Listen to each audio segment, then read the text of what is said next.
Assalamualaikum warahmatullahi wabarakatuh.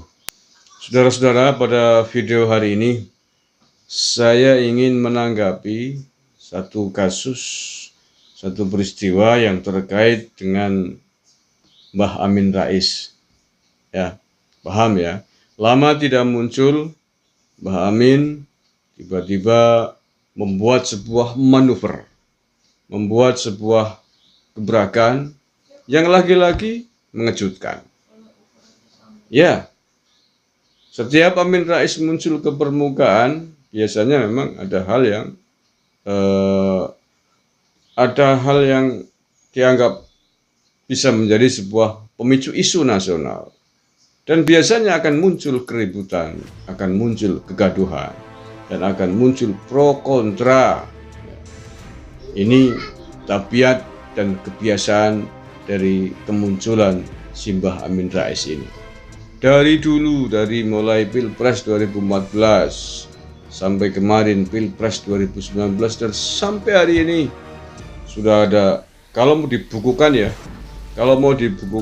ini seandainya dibukukan sudah berseri-seri ini manuver-manuver yang membuat negara ini kisruh, yang membuat negara ini gaduh atas statement-statement dan manuvernya Mbah Amin. Dari mulai pengibulan, ada partai setan, partai Allah, bebek lumpuh, dan seterusnya.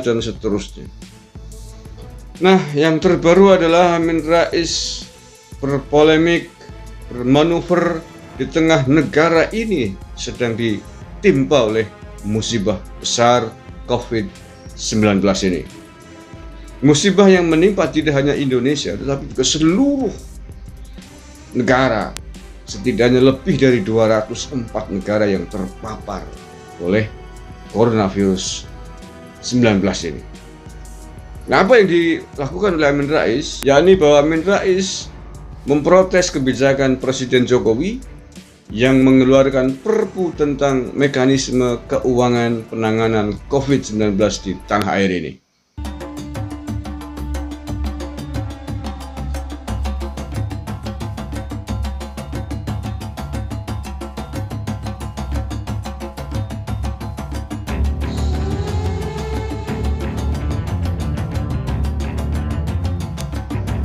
Amin Rais dan konco-konconya tidak terima.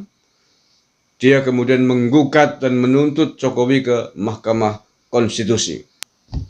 Wabah corona ini sudah barang tentu berakibat dan berdampak sosial yang sangat besar, berdampak ekonomi yang sangat besar, tidak hanya di Indonesia tapi juga seluruh negara yang terpapar oleh virus corona. Oleh karena itulah kemudian membutuhkan pendanaan yang tidak sedikit yang dikeluarkan secara tiba-tiba yang tidak pernah diduga sebelumnya akibat dari dampak buruk corona ini. Jelas dari mulai kesehatan, ekonomi, sosial, bantuan fakir miskin dan lain sebagainya. Dan oleh karena itulah dalam kondisi darurat dan kondisi genting ini, Jokowi kemudian membuat sebuah perpu ganti undang-undang khusus untuk mengatur tentang pendistribusian keuangan.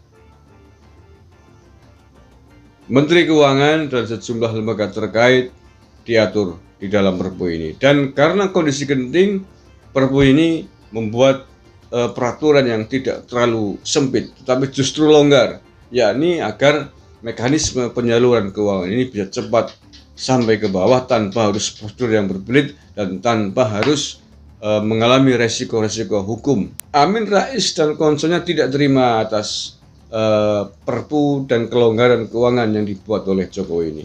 Oleh karena itulah kemudian ia menuntut ke MK menggugat agar perpu itu dibatalkan. Sudah menyiapkan itu semua, tidak ada masalah. Jalan aja di DPR, silakan jalan dibahas, di MK mari kita bertemu membahas. Perpu itu kan sejajar dengan undang-undang menurut konstitusi kita. Tapi nanti kalau tidak sependapat dengan itu, kita uji, kita adu argumen. Yang kedua, substansinya tentang kekebalan hukum, bahwa pejabat-pejabat tertentu yang mengambil keputusan tentang itu tidak bisa diperkarakan. Itu juga bukan soal baru, udah banyak undang-undang yang begitu, undang-undang BE begitu, KUHP, Kitab Undang-Undang Hukum Pidana, pasal 50 dan pasal 51 mengatur begitu. Pejabat yang melakukan tugasnya dengan itikat baik, ya, tidak bisa dipidanakan. Ada di KUHP, ada di Undang-Undang Ombudsman, ada di Undang-Undang BI, ada di Undang-Undang Ketentuan Umum Perpajakan, ada di Undang-Undang Pengampunan Pajak. Banyak yang begitu. Di Undang-Undang Advokat bahkan ada, bahkan putusan Mahkamah Konstitusi tentang Undang-Undang Advokat juga mengatakan begitu.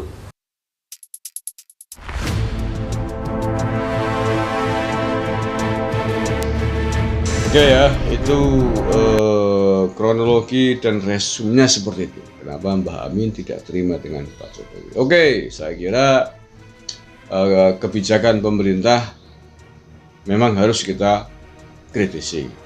Termasuk juga tidak luput kebijakan yang dikeluarkan oleh Presiden Jokowi. Hanya persoalannya adalah apakah manuver Amin Rais ini tulus? Apakah langkah hukum yang ditempuh oleh Mbah Amin ini tulus demi perbaikan bangsa dan negara, demi kebaikan umat manusia, demi kebaikan warga yang sedang terdampak oleh coronavirus ini, ataukah bermuatan api politik sebagaimana biasanya dia memiliki manuver-manuver politik? Nah, ini pertanyaan.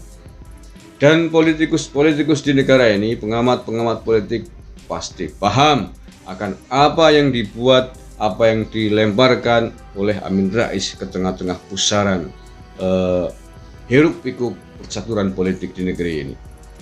Seandainya tulus, ia dan teman-temannya itu termasuk Din Samsudin ini, dari beberapa orang yang melaporkan ini termasuk Din Samsudin, sama-sama mantan ketua umum pimpinan pusat Muhammadiyah.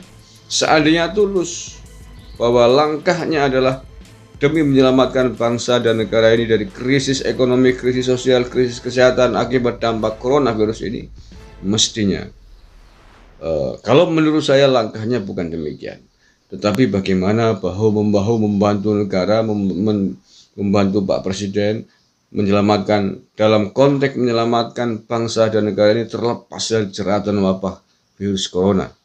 Tetapi apakah dengan cara menggugat ke pengadilan, menggugat secara hukum ke Mahkamah Konstitusi atas perpu yang dibuat Jokowi akan membuat penanganan dampak corona ini menjadi selesai, menjadi semakin baik, menjadi semakin mudah, menjadi selesai kasus ini?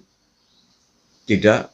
Menurut saya justru ini akan menambah persoalan, akan membuat kondisi semakin sulit, akan membuat kacau negara ini. Saran mungkin lebih bagus, kritik lebih bagus, tetapi kalau sudah arahnya ke hukum, ini pasti ada muatan-muatan khusus, ada muatan-muatan tertentu yang ingin menggunting di dalam lipatan, yang ingin memperkeruh suasana, yang ingin menyalakan api di tengah bara api kesedihan rakyat.